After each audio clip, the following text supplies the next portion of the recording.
He came from poverty and illness in India and was declared the new Messiah, groomed to bring salvation to the world. As a boy, he became the symbol of a new spiritual movement and spoke to those weary of social strife, religious dogma, and materialism. But as a man, Jiddu Krishnamurti defied the expectations of those around him. And when he found his own voice, he didn't offer salvation. What we are trying in all these discussions and talks here is to see if we cannot radically bring about a transformation of the mind. Not accept things as they are, but to understand it, to go into it, to examine it, give your heart and your mind with everything that you have to find out, a way of living differently. He was a towering figure on the platform, and with audiences, sometimes it's as though they were hypnotized by him, absorbed in what he was saying. But that depends on you and not somebody else. Because in this there is no teacher, no pupil, there is no leader. He's talking about something you do yourself on your own, and everybody kept looking at him as a messiah or a world teacher, somebody who would save them. He wanted people to wake up to the reality of something and not simply have faith and trust that some outside entity was going to provide the answers. To the crowds who had come to him looking for salvation, he offered both less and more.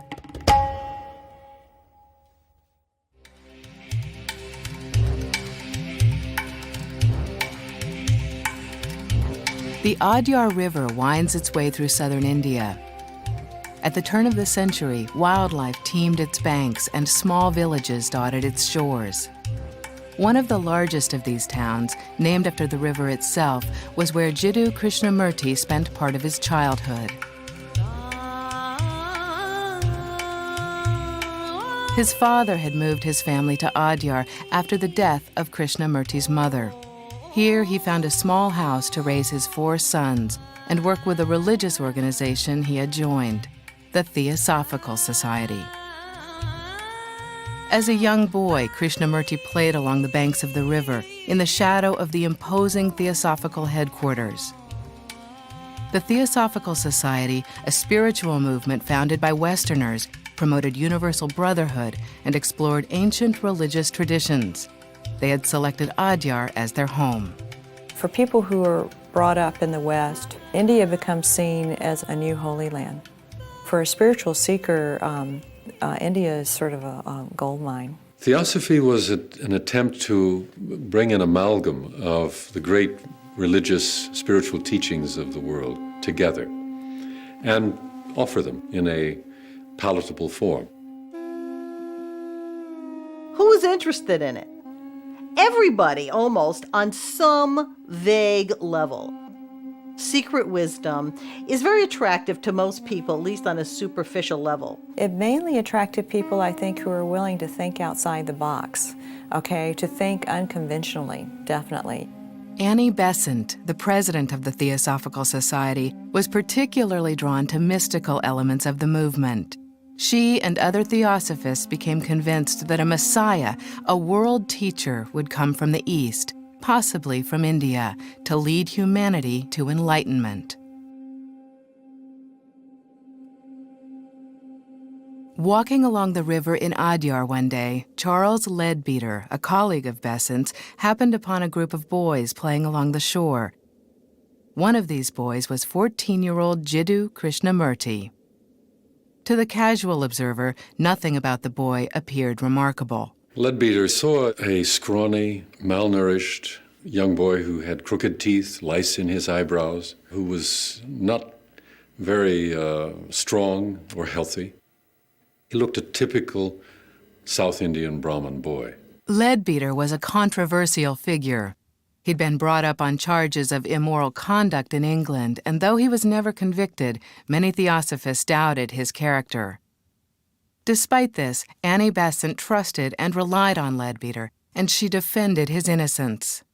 She also thought him to be clairvoyant, able to see the atmosphere that surrounded a person. This aura, they both believed, could reveal the purity of a person's soul.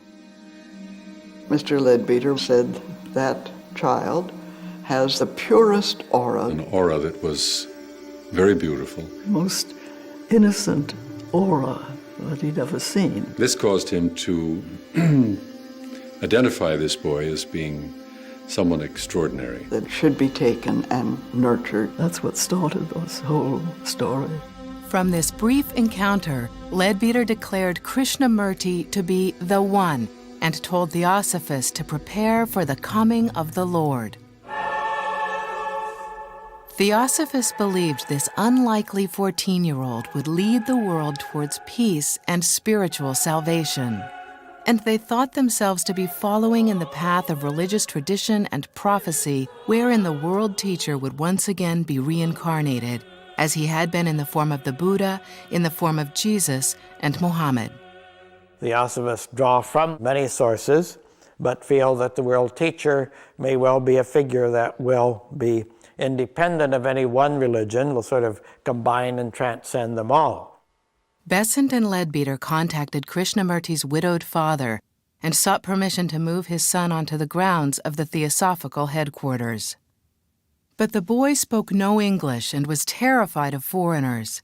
His father and he agreed only after Krishnamurti's younger brother, Nitya, was allowed to go with him. At the very beginning, it was simply a task of helping him to learn to sleep in a bed, to use a toothbrush, to eat with fork and spoon. So these were kind of superficial cultural things that Besant and Leadbeater thought were necessary to make him comfortable in the world. From now on, Krishnamurti and Nitya's lives would never be the same. The boys were constantly observed and strictly controlled. Their food was carefully selected, and they were put on a regular schedule of meditation, exercise, and study. He would have preferred to sit and look at the clouds, to watch running water, to look at flowers and insects. He did not like to study books. So his mind was not the kind of a mind that was traditionally educable. Years later, Krishnamurti looked back on his childhood, able to reflect on those experiences. He referred to himself as K and spoke about himself in the third person. Nobody was to touch anything that K touched. If they said they liked oranges, for the rest of the year they had oranges. If they said they wanted to go on a bicycle ride, right, you went on a bicycle ride for the rest of the year from 7 to 8. So the boys never said after that they liked anything. After several months, Besant and Leadbeater decided that Krishnamurti was ready for the next phase of his spiritual initiation. They placed him in a room and encouraged him to enter a trance-like state. Soon, they believed, he would be contacted by what they called the Masters. Theosophists were convinced that there were disembodied masters that spoke to people through various means, and that somehow this contained some unutterable type of wisdom not obtainable through other sources. The immediate background of Theosophy has to be seen as the spiritualist movement of the mid-19th century, the belief that mediums could communicate messages from departed relatives and loved ones, or in some cases from higher spiritual teachers. Besant and Leadbeater said that at some point Krishnamurti's consciousness would leave his body and a fragment of the consciousness of the world teacher would step in. In a sense, it's a kind of mediumship that they were talking about, where the host becomes unconscious and another spirit steps in. Krishnamurti participated in these rituals without question, but his father had growing concerns. He didn't trust Charles Leadbeater. In an effort to address his fears, Annie Besant moved to adopt both boys. She alone would be responsible for their care and education. Though resistant, Krishnamurti's father ultimately complied. He recognized that the Theosophists were offering his sons an opportunity that went well beyond what he could ever hope to provide. After 3 years, Besant decided it was time to continue Krishnamurti's education in England. So outfitted in his first European suit and wearing his first pair of leather-soled shoes, he boarded a ship for Europe. He would not see India or his father again for nearly 9 years. As his train pulled into Charing Cross Station, Krishnamurti peered at the crowd, terrified. Having spent his life robed and barefoot, he felt awkward in Western clothes and his shoes were painful. The London that greeted Krishnamurti was in the midst of radical change. By the early 20th century, streetcars replaced horse-drawn carriages and electricity transformed the workplace and the home. In a world where science and industry increasingly shaped everyday life, many in the West sought to reconnect with deeper spiritual meaning. Science left a lot of people cold because it seemed to suggest that the universe, and therefore we as creatures in it, are nothing but sort of mechanical automatons. On the other hand, there was a lot of mistrust of religion because it was still, by and large, with some exceptions, pretty fundamentalist conservative. Spiritual seekers flocked to new movements like Theosophy, which embraced both scientific progress and religious beliefs. And they were particularly drawn to traditions and people from the East, who seemed to them to have greater spiritual wisdom. But not everyone greeted Krishnamurti with open arms. As I go about the street, they point me out. There goes that chap printed in the papers, the Messiah. Then they burst out laughing. Oh, how I hate it all. And I shall have it all my life. Lord, what have I done to deserve all this? Despite his unease, Krishnamurti tolerated the Theosophist's efforts to transform him into a proper young gentleman. For nearly a decade, he and his brother lived privileged lives. Their clothing and food were first class. They summered throughout Europe and were given a castle in Holland. But as much as Krishnamurti was welcomed by the upper class, he felt himself an outsider. He began to establish his own opinions and his own voice. When I went to Europe for the first time, I saw how people amused themselves trying to forget their unhappiness, thinking that they were solving their problems by drugging their hearts and minds with superficial excitement. Annie Besant had surrounded him with assistants, secretaries, and tutors, and Krishnamurti rarely had time alone. He lived a luxurious life, but he was denied the one luxury most important to him: privacy. I dream and dream of a different life. There is a rebellion within me, surging quietly but surely. To what purpose, I don't know. I would like to weep a good long weep. I want to go away from everybody to some beautiful, cool, secluded spot.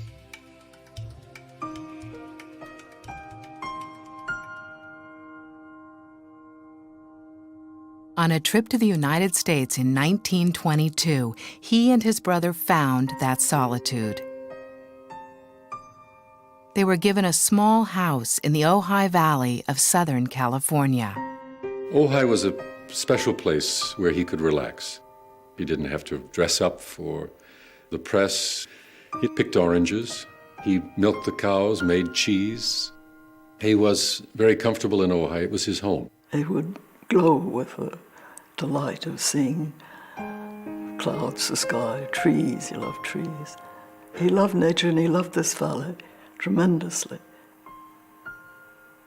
But Krishnamurti's time in Ojai was limited.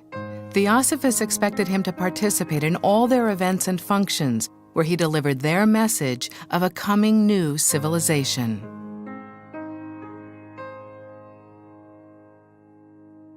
By the mid-1920s, the once shy and awkward teenager had grown into a mature and sophisticated young man and a magnetic public speaker.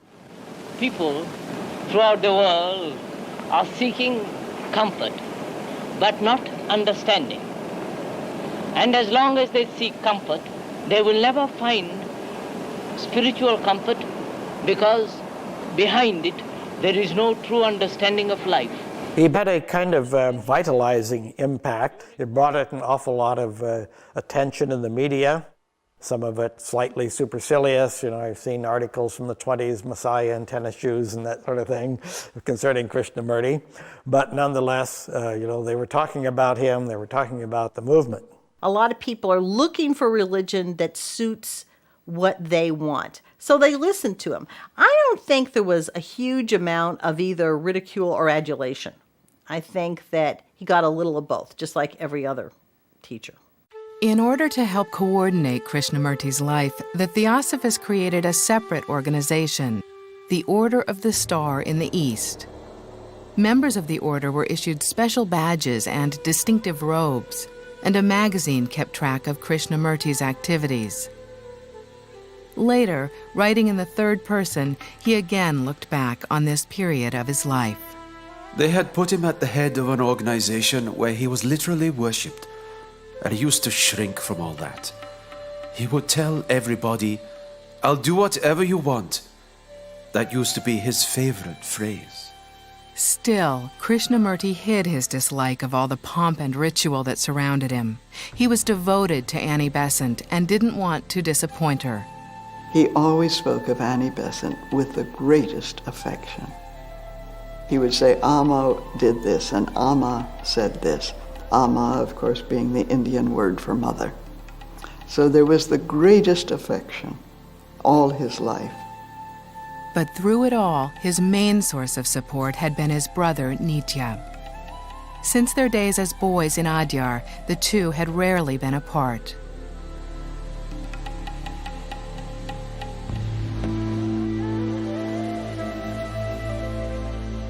On the eve of the Theosophical Society's 50th anniversary, Nitya fell ill with tuberculosis, and Krishnamurti at first refused to leave his brother's side. But the Theosophists persuaded him that they had divine awareness. They said they knew that nothing would ever happen to Nitya.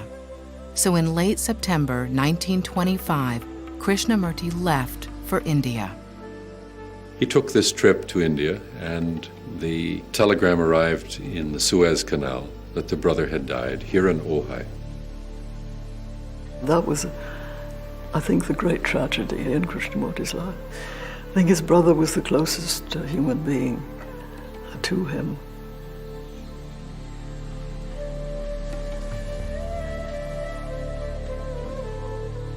This shook Krishnamurti deeply, not only the death of the brother, but also the fact that he could not rely on the leaders of the Theosophical Society to predict anything seriously.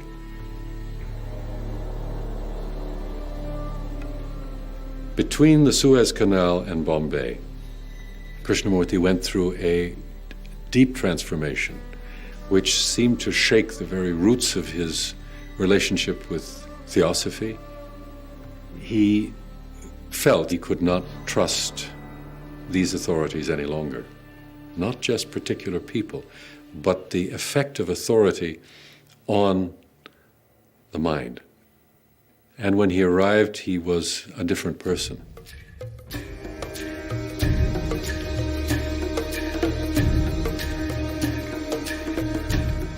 Krishnamurti now began taking a hard look at the organization that surrounded him and the audiences who gathered to hear him speak. He realized he'd become a mere figurehead surrounded by a crowd of followers and acolytes. I was in revolt against Theosophists, with all their jargon, their theories, their meetings, and their explanations of life. I questioned everything because I wanted to find out for myself. This was part of Krishnamurti's process of growing up and becoming an independent teacher. He told a friend, I don't give a damn about the world teacher. And he wondered why they had picked him. It had been 20 years since the Theosophists had plucked him from obscurity and thrust him onto the world stage. Now, at 34, Krishnamurti decided to stop performing a role he no longer believed in. On August 3, 1929, using poetic yet powerful language, he gave a speech that would forever change his life. I maintain that truth is a pathless land and cannot be approached by any path whatsoever, by any religion, by any sect. Before several thousand theosophists, he dissolved the Order of the Star in the East and announced that he now wanted no followers. A belief being purely an individual matter. You cannot, and therefore must not organize it. If you do, it becomes crystallized, dead. It becomes a creed, a sect, a religion to be imposed on others. He said, you have to find out for yourself what is truth. You cannot rely on me. They weren't expecting this. They were expecting salvation. He didn't provide salvation. He provided doubt, skepticism, and the tools for looking within.